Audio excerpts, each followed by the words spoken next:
The first 4 buttons in Penpal's Points tab all move selected points by 1 pixel, or 10 pixels if you hold Shift.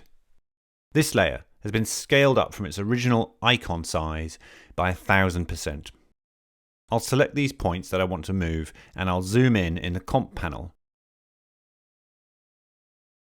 In Comp space, if I hold Shift and click the Move Right button, they move 10 comp pixels, the pixels you actually see in a rendered video. But if I switch to Layer space and do the same thing, they move much further, 10 times further, because this layer has been scaled up by 10 times. The Move buttons have this option to move points without moving the tangents of those points.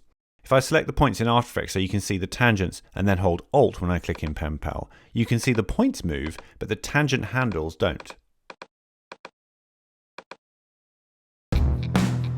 Click the card on the right to watch the next video, or the one on the left for the whole playlist.